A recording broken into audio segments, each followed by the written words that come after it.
Hello, fellow risk takers, and welcome to my worst investment ever. Stories of loss to keep you winning. In our community, we know that to win in investing, you must take risk, but to win big, you've got to reduce it.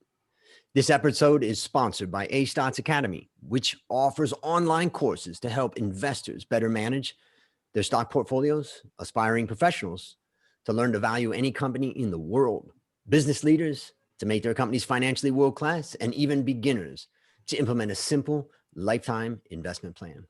Go to myworstinvestmentever.com to get free access to my short course, six ways to lose your money and 6 strategies to win, where I share the 6 lessons I've learned from all of these podcast interviews. Fellow risk takers, this is your worst podcast host, Andrew Stotts, and I'm here with featured guest Oluwatosin Olaseinde. Tosin, are you ready to rock? What did you say? Are you ready to rock? Yes, I am ready to rock. Let's go. I know you are, and I know because I see you rocking it every day on Instagram video. So I've been trying to get you on the show, and I'm so happy to have you. And let me introduce you to the audience.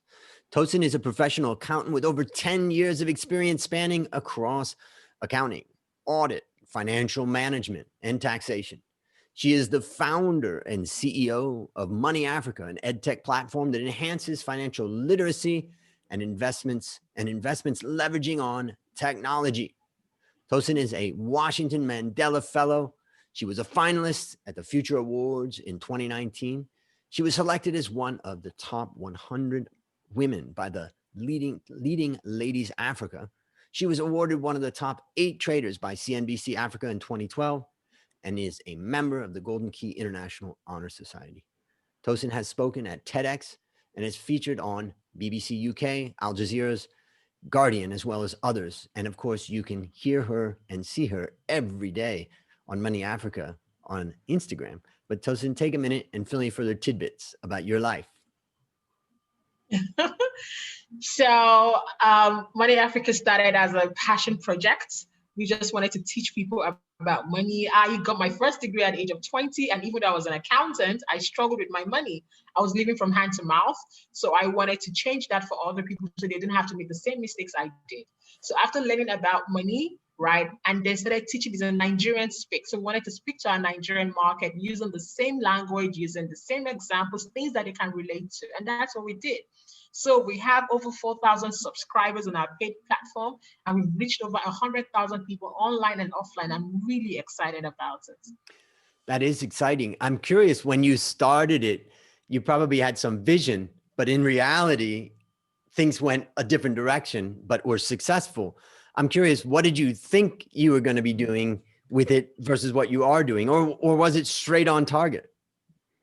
To be very honest, it was really just a hobby. So I just opened an Instagram page and I just wanted to share my lessons with people, right? I just turned 30 and I was like, gosh, I made so many mistakes, when I was much younger. I just wanted to teach people.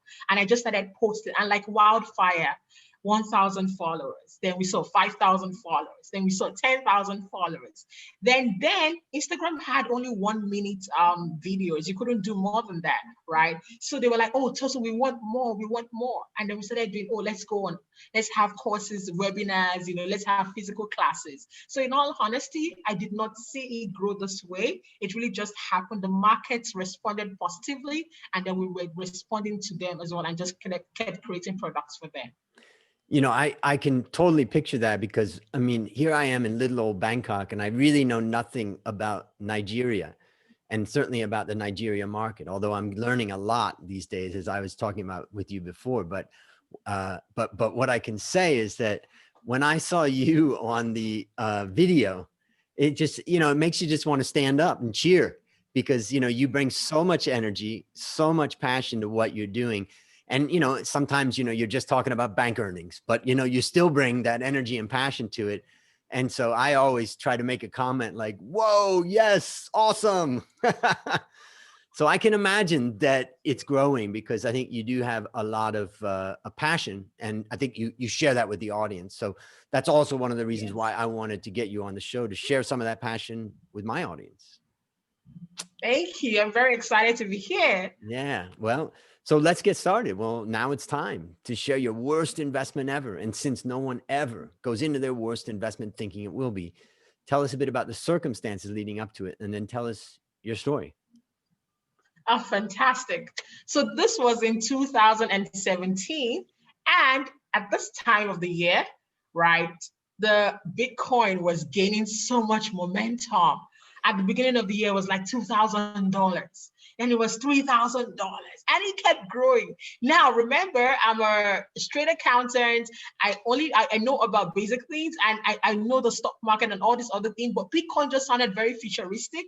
It sounded very abstract. I just didn't understand it. Now I had a friend, and he always tells me about his win. Oh, I made so much money. This, I did that. I did that. I wanted a piece of the pie, right? So what I was accustomed to are your mutual funds, your stocks. I didn't know about Bitcoin. I didn't understand it. So I was leaning on my friend's knowledge, right? He kept telling me about all his wins, and then in the midst of it all, it went from 2,000 to 5,000.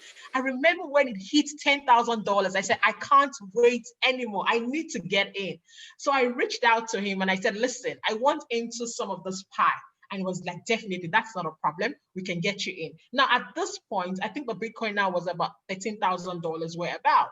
So I handed over a large sum of money, Andrew, a huge sum of money to this person to help me invest, because I thought Bitcoin was so futuristic. I didn't understand it. I wouldn't know how to navigate it. And I needed to actually speak to this person that actually knows how to go about it.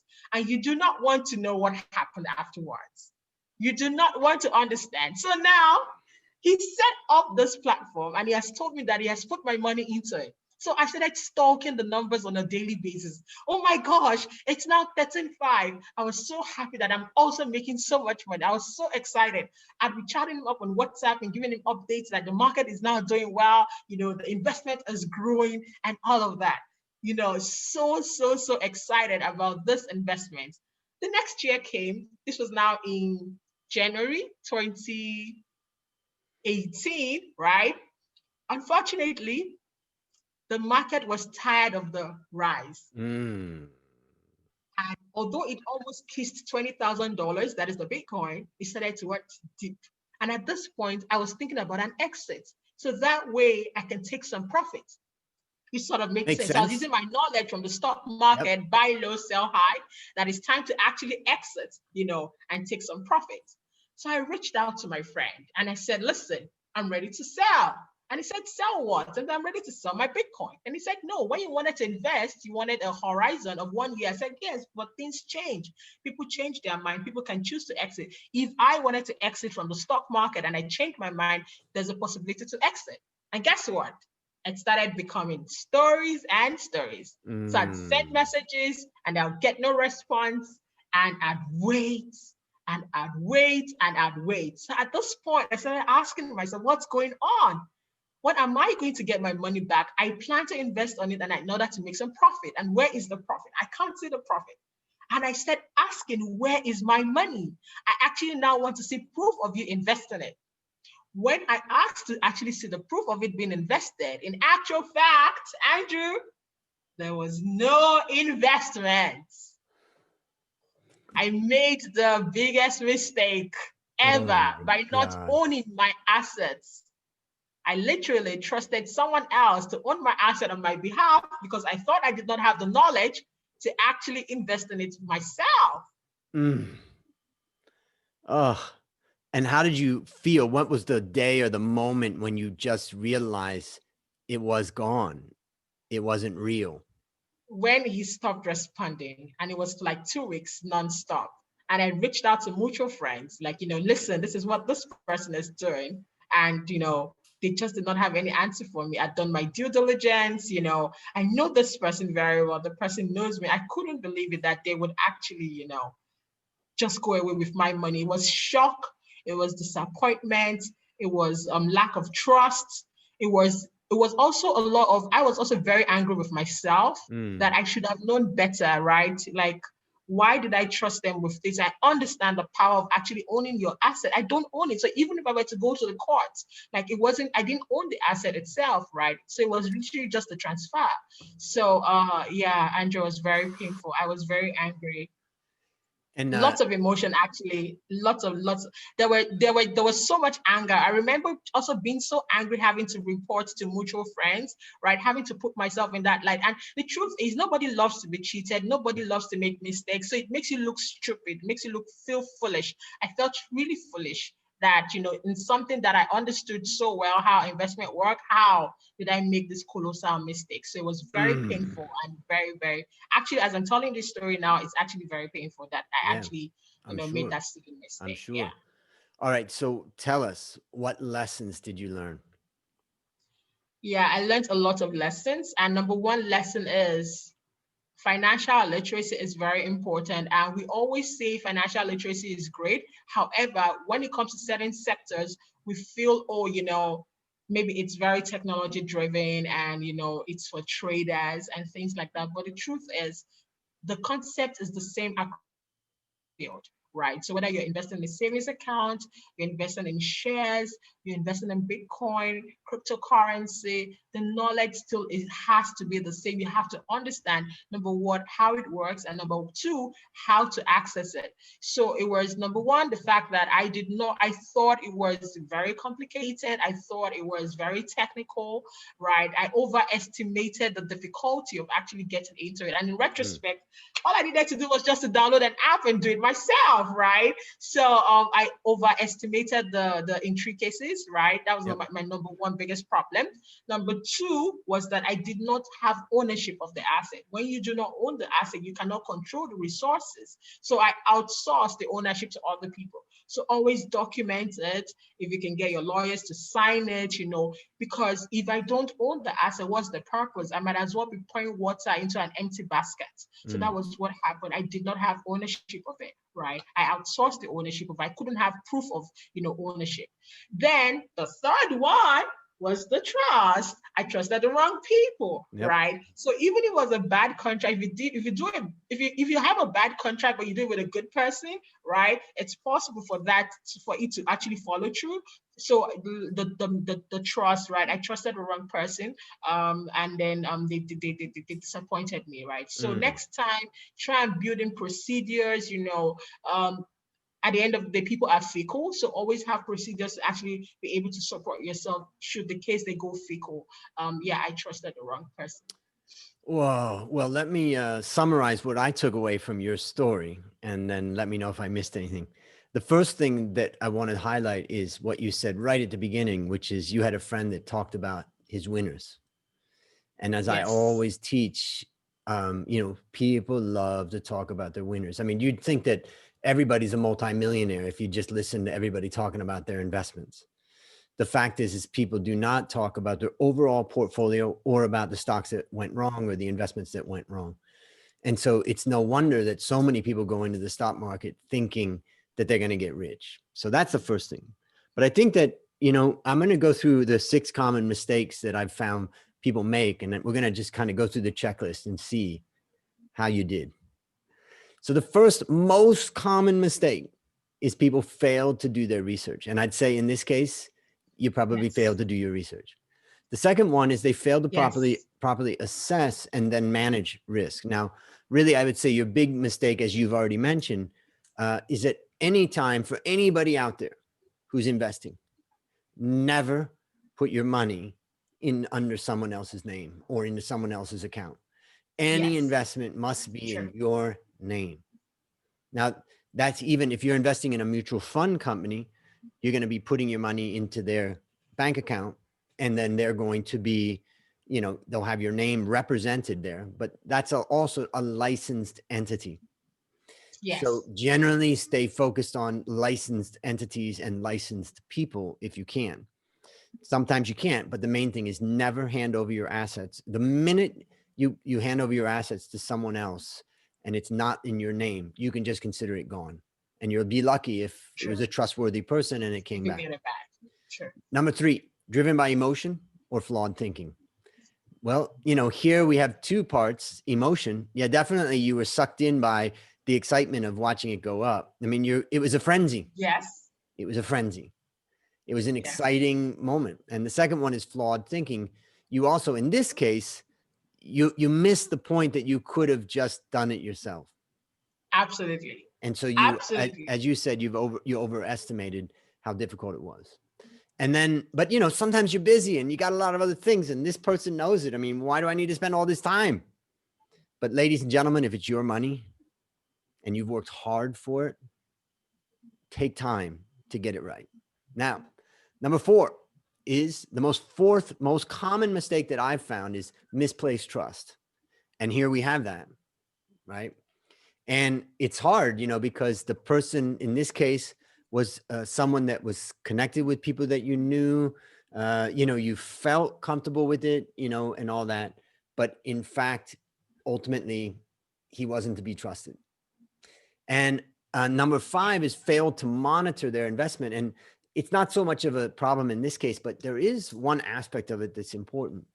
When you put your money in a bank or an account or an asset management account or something like that, generally what they do is they mail you an account statement every month. And the purpose of that is also to detect fraud within that organization.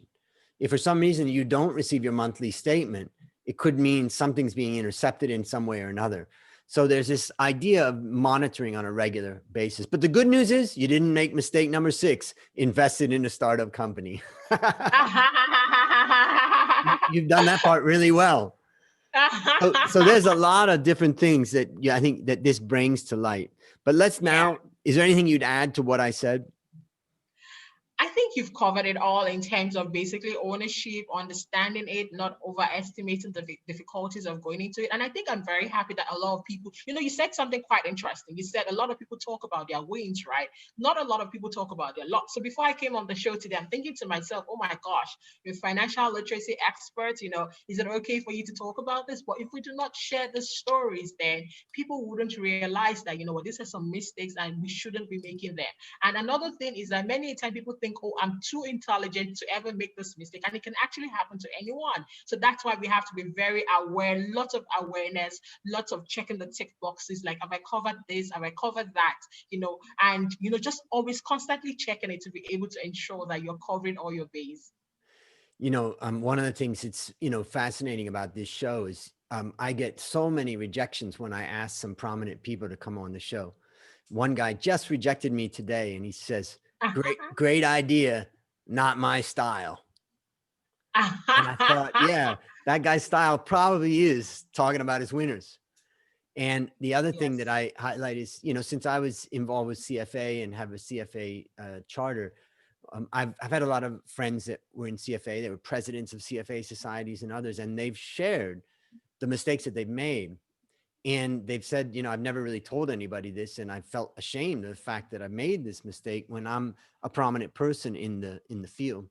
So my hat's off to you and to the others on the show that have taken the time. And I would argue that, for the listeners out there, if you want to get advice, if you want to learn, if you want to get better in the world of investing, listen to Tosin, because she's a person that is willing to look at her mistakes and evaluate them. So that's my little advice. So based on what you've learned from this story and what you continue to learn, what one action would you recommend our listeners take to avoid suffering the same fate?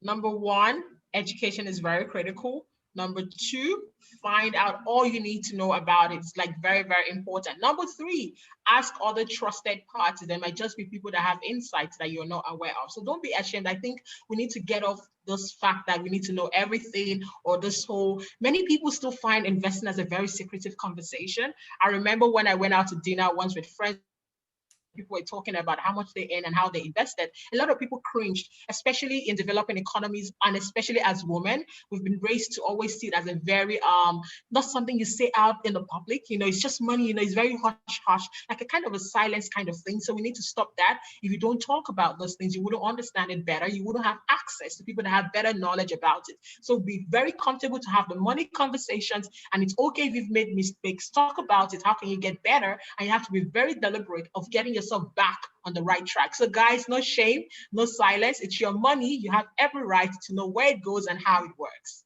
Great advice.